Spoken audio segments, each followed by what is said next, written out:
بسم اللہ الرحمن الرحیم ایگری ٹوڈے پروگرام کے ساتھ آپ کا میزبان سعید مغل۔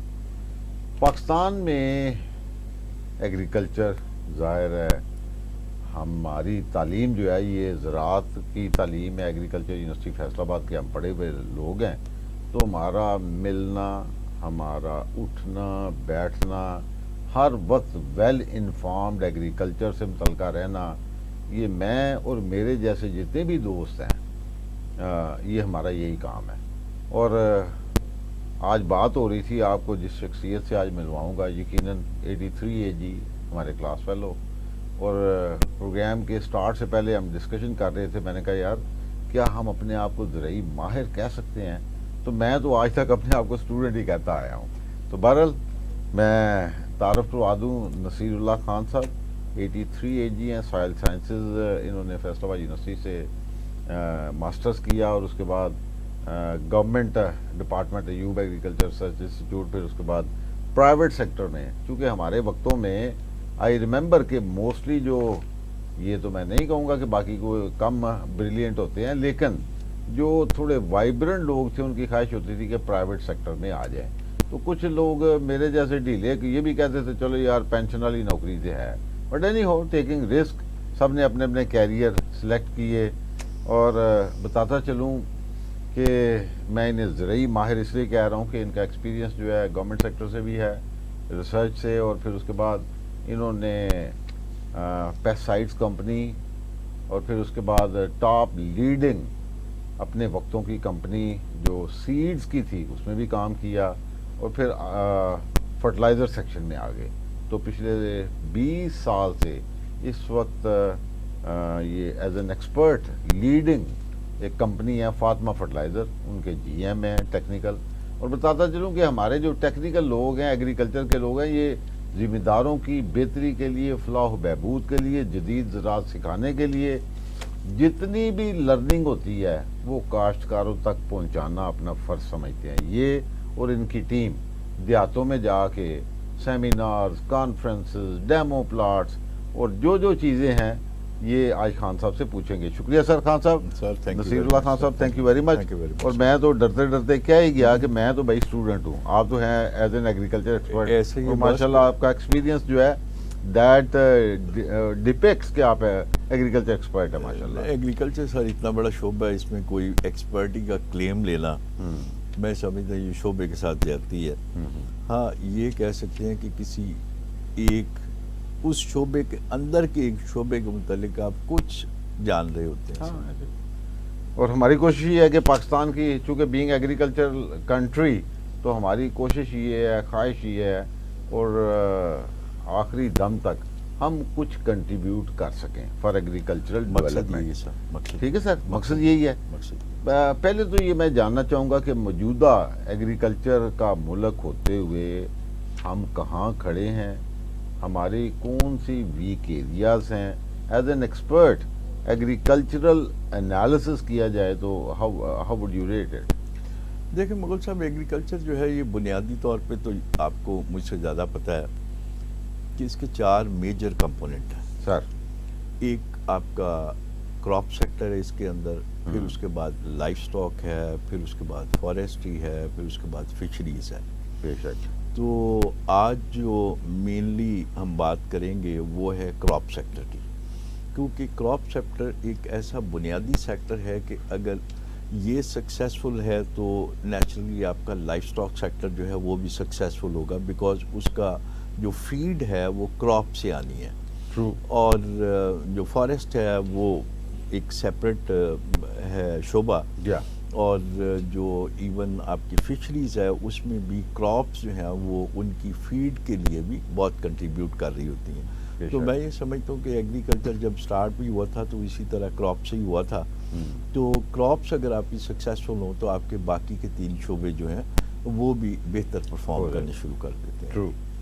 دس is basically all what about agriculture. اب جو بذات خود پاکستان کے اگر پرسپیکٹیو سے ہم ایگریکلچر کی بات کریں تو رائٹ فرام 47 ہمارے ہاں جو ایگریکلچر تھا اور جو ہمارے پاس ریسورسز اویلیبل تھی، land and water and these all things, تو پاپولیشن کا پریشر کم تھا، لیکن باوجود اس کے ہماری جو ایگریکلچر ہے یا کراپ پروڈکٹیوٹی ہے 47 سے لے کے کچھ 65 تک جو آپ کا فرسٹ گرین ریولیوشن تھا، اس میں ہمارے پاس ویسے سیڈ نہیں تھے، پریکٹسز کے اندر کچھ کمی تھی، اور مجھے یاد ہے کہ یہاں ہمارے پروفیسرز بات کیا کرتے ہیں کہ ہمارے ہاں جو ہے وہ امپورٹ کی جایا کرتی تھی گندم اور اس طرح کی چیزیں.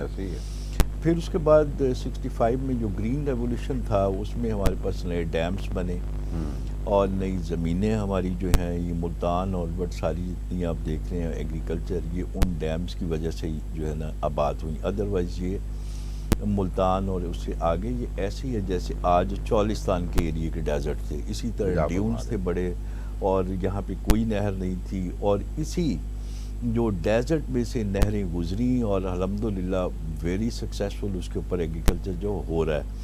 اب دوبارہ پھر وہ وقت آ گیا ہے کہ یہاں پہ مزید اب جتنی آبادی ہماری بڑھتی جا رہی ہے اس میں اور ایکسپینشن کی جو ہے وہ ضرورت ہے تاکہ جو زمینیں ہیں نئی وہ کھولی جائیں اور لوگوں کے لیے خوراک جو ہے وہ زیادہ سے زیادہ پیدا کی جا سکے. اکنامک ٹرمز کی اگر آپ بات کریں تو ایگریکلچر جو ہے لاسٹ اگر آپ بجٹ میں دیکھیں تو ایگریکلچر نے کوئی 24% جو ہے نیشنل جی ڈی پی کے اندر کنٹریبیوٹ کیا، اور اس کو اگر میں روپیز میں کنورٹ کروں تو یہ کوئی تقریباً 25,500 ارب روپیہ بنتا ہے. ٹھیک ہے. اور اس میں جو کراپ سیکٹر ہے جس کی ہم آج بات کرنے لگے ہیں یہ کوئی تقریباً 9,500 ارب روپیہ نیشنل اکانومی میں ڈالتا ہے جو آپ کے فارمرز جتنے بھی ہم کراپس لگا رہے ہوتے ہیں. بدقسمتی یہ ہے کہ یہ جتنے بھی ہم 9,500 ارب کی بات کرتے ہیں یہ را مٹیریل تو پروڈیوس ہوتا ہے.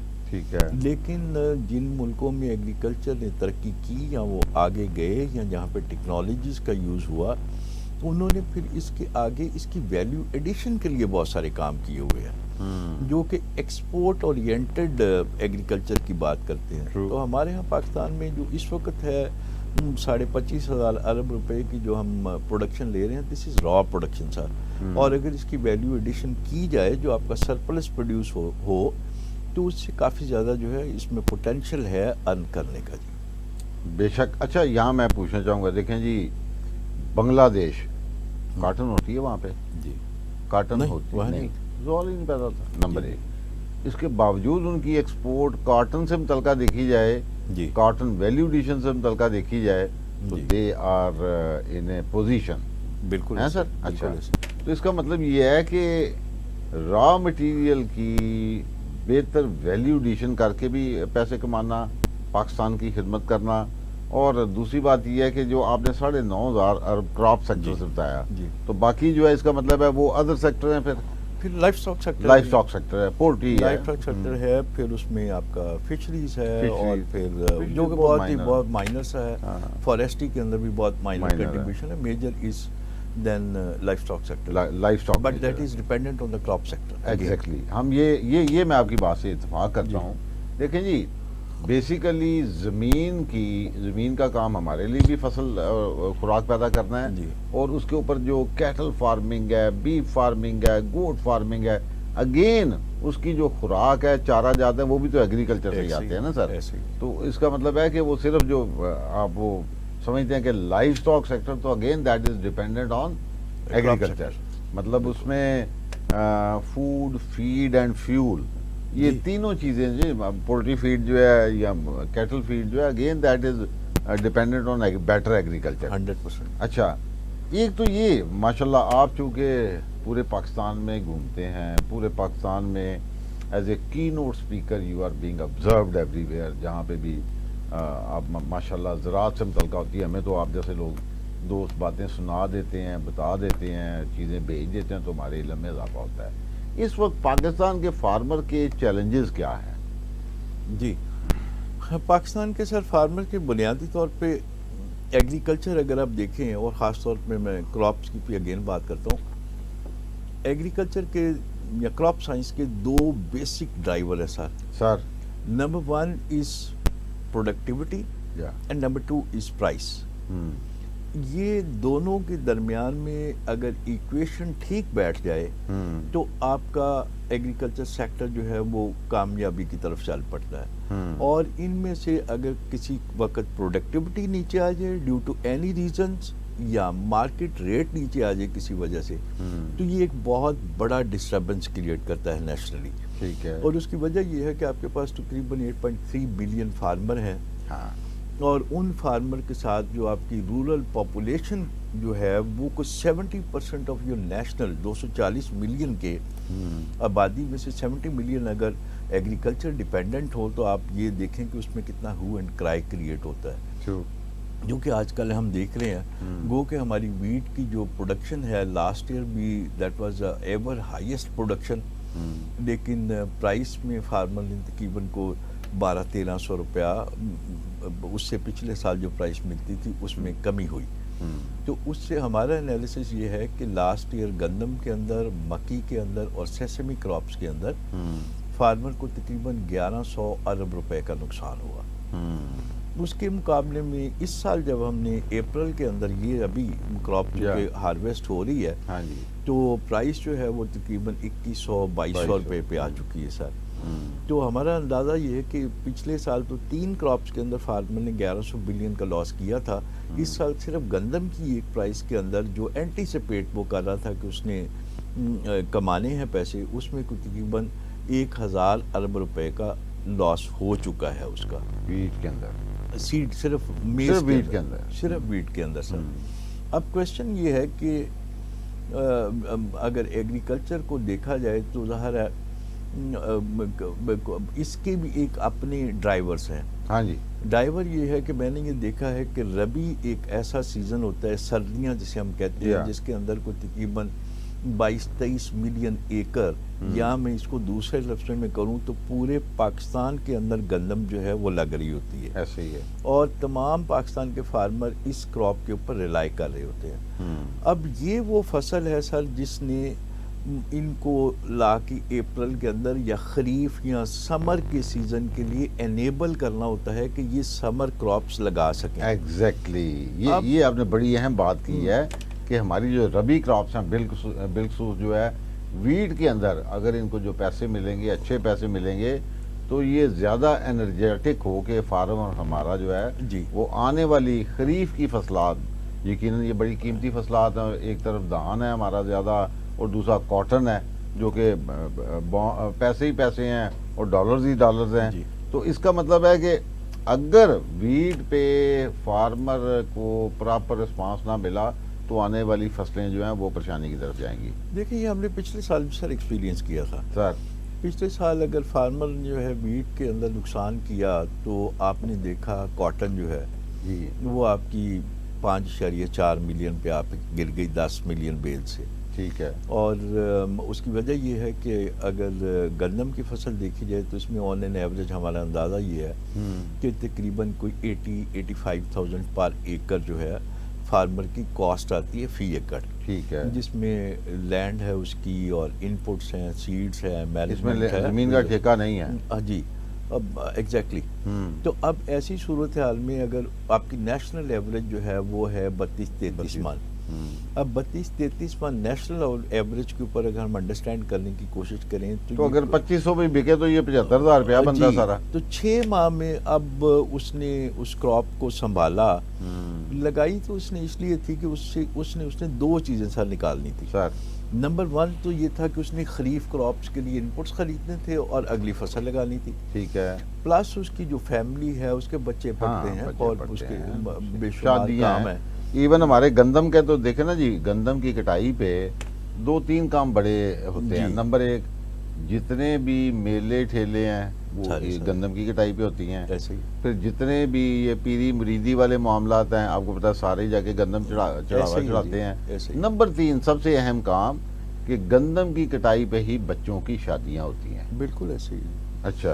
تو یہاں پہ آ کے اگر اس کے بجائے کچھ کمانے کے وہ بیچارہ مائنس میں چلا جائے تو پھر ایکسپیکٹ کرنا کہ خریف کراپس آپ کی کامیاب ہو جائیں گی, آئی ڈاؤٹ. یہ نہیں ہو سکتی. اور مجھے یہ اب تک کے جتنے بھی میں نے ڈیٹا انالائز کیا یا دیکھا، لاسٹ ایئر ایگریکلچر نے کو تقریباً 6.15 اور 2% کے اراؤنڈ کوئی گروتھ لی تھی. ٹھیک ہے. جو اس وقت کے حالات ہیں مجھے ایسا لگتا ہے کہ یہ شاید آپ کے بجٹ کے اندر کوئی 1% یا مائنس میں جا سکتی ہے. تو اس کا مطلب یہ ہوا کہ آپ کی اگر آبادی جو ہے 2% سے گرو کر رہی ہے اور آپ کا ایگریکلچر اگر 1% سے گرو کرے گا، جو منیمم 7% گروتھ از ریکوائرڈ، تو یہ آگے جا کے آپ کو اگلے 2-3 سال پاکستان میں جو فوڈ ریلیٹڈ اور فائبر ریلیٹڈ پرابلمس ہیں یہ فیس کرنے کو آ سکتے ہیں. یعنی آنے والے سالوں میں اگر یہی صورتحال برقرار رہی تو ہمارے لیے ٹربل ٹائم شروع ہو سکتا ہے. جی ظاہر ہے ہمارے یہاں سر پاپولیشن کا بات پریشر کرتے ہیں چھوٹی سی بریک کے بعد. Sir welcome back. جی بات ہو رہی تھی کہ پچھلے 2-3 سال سے مطلب 2023 گندم کے ریٹ اچھے نہیں ملے، 2024 گندم کے ریٹ مناسب نہیں ملے، 2025 اس وقت حکومت کی بھرپور یقین دہانی تھی کہ جناب آپ گندم لگائیں اور ہم آپ کو نقصان نہیں ہونے دیں گے. اور یہ خان صاحب نے جیسے بتایا کہ 80,000 پلس تو صرف جو ہے نا یہ خرچہ ہی خرچہ ہے. تو جب اگر پاکستان کی نیشنل ہماری جو ہے ویٹ کی ایوریج ہے، اگر اس کو ملٹیپلائی کیا جائے اور 2500 سے میں کر رہا ہوں، میں یہ نہیں بتا رہا 2100-2200 جو کہ آج کل کے پریولنٹ ریٹس یہی ہیں 2150 2200 2250. اور اگر اس کو کیلکولیٹ کیا جائے تو یہ 70,000 بھی نہیں بن رہے. اس کا مطلب ہے فارمر کو لاس ہو رہا ہے. اور یہ 2 چیزیں ہیں. نمبر 1 تو یہ ہے کہ financial loss, number 2 mental stress. Sir آپ فارمرز کے پاس جاتے ہیں، فارمرز کی اس وقت جو صورتحال ہے وہ ایک تو میں تھوڑے ٹائم میں جاننا چاہوں گا کیونکہ ابھی باتیں ہم نے بڑی کرنی ہیں. جی خان صاحب. اس میں صورتحال سر جیسے آپ نے سارا ایکسپلین کیا ہے، اب نیچرل سی بات ہے کہ فارمر کے پاس اگر اپنی فیملی کو فیڈ کرنے کے لیے پیسے نہیں ہوں گے اور جو جس کے اوپر اس کی فیملی اور وہ خود اور ملک بھی تکیہ کر رہا ہے وہ ہے اگلی کراپس جو آپ کی خریف کی ہیں.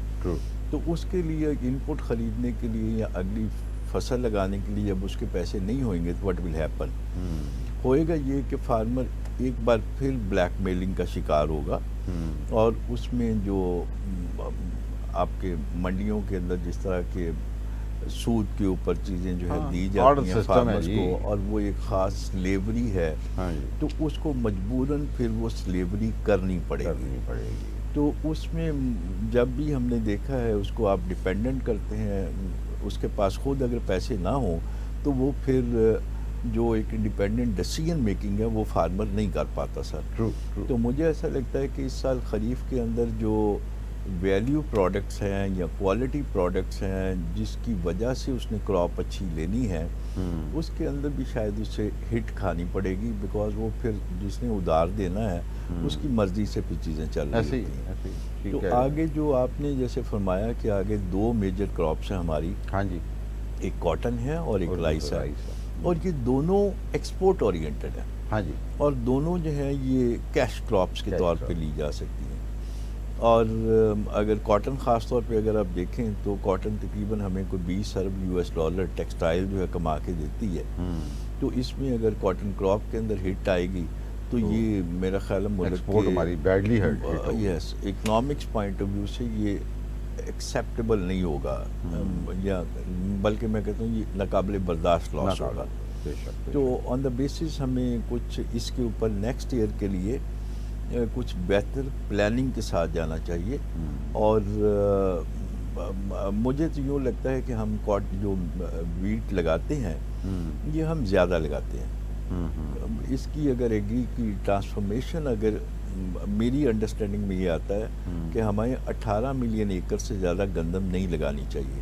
ٹھیک ہے. اور اس کو پراپر انپٹس دیے جائیں صحیح، جو یعنی 22-23 ملین ایکڑ فٹ ہم اگر کر رہے ہیں تو اس کو 18 پہ لے آئیں. 18 پہ لے کے آئیں. اچھا. تو پھر وہ مصیبت یہ ہے کہ پھر یہ فوڈ سیکورٹی کی رسک بن جاتا ہے. جی ہوتا یہ ہے نا سر کہ پوری دنیا کے اندر جو ہے وہ 2 طرح سے ایگریکلچر کو دیکھا جاتا ہے.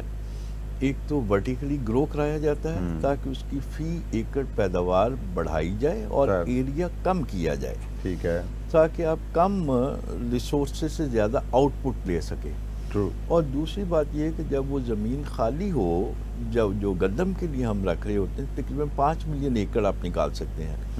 تو اس میں آپ جب نومبر کے اندر گندم لگ رہی ہوتی ہے تو جو آپ 5 ملین ایکڑ نکالیں وہاں پہ آپ لے کے آئیں سرسوں کنولا, وہ آپ کی آئل جو ایڈیبل آئل کی ریکوائرمنٹ ہے وہ آپ کی کافی حد تک پوری کرے گا. آپ کو پتہ ہے ہم کو تقریباً 4.5 بلین US ڈالر کا ایڈیبل آئل امپورٹ کرتے ہیں. ایسا ہی ہے. تو اس میں اگر یہ as a substitute crop oil edible oil substitute crop لے آئیں سر اور فیب کے اندر آپ اس کو ہارویسٹ کریں اور آپ ارلی کاٹن لے آئیں یس تو 5 ملین ایکڑ اگر آپ ارلی کاٹن لے آئے آئی ایم 100% کانفیڈنٹ کہ سر آپ اسے 14 ملین سے زیادہ بیلز جو ہیں ارلی کاٹن سے نکال پائیں گے. تو اس سے اسے کہتے ہیں کہ efficient use of the land resource. اور اگر آپ اچھی فرٹیلائزر اور یہ سارا کچھ ڈال کے گندم کے لیے 18 ملین ایکڑ سے آئی گارنٹی یو کہ آپ کو تقریباً 32 ملین ٹن جو اس وقت آپ 23 ملین ٹن سے لے رہے ہیں ایکڑ سے لے رہے ہیں یہ آپ 18 ملین ایکڑ سے لے سکتے ہیں. بات تو بڑی آپ نے پیاری کی. اچھا ایک اور چیز ہے رائس کی بات آپ جیسے کر رہے ہیں کہ مطلب کیش گیونگ کراپ ہے. تو یہ جو پچھلا سال ہمارا کلوز ہوا اس میں $4 بلین آپ نے رائس ایکسپورٹ سے. اچھا اور اسی طرح اگر کاٹن بھی ہم اس میں بھی اس میں واپس جائیں دوبارہ وہ جو 14 ملین بیلز کی طرف ہیں سر تو چیزیں تو بہتر ہو سکتی ہیں. اچھا اس وقت آج کی صورتحال تک آپ ماشاءاللہ چونکہ فیلڈ میں ہیں تو آپ تک کیا انفارمیشن لیول ہے کہ کتنی ارلی کاٹن سوئنگ ہو چکی ہے؟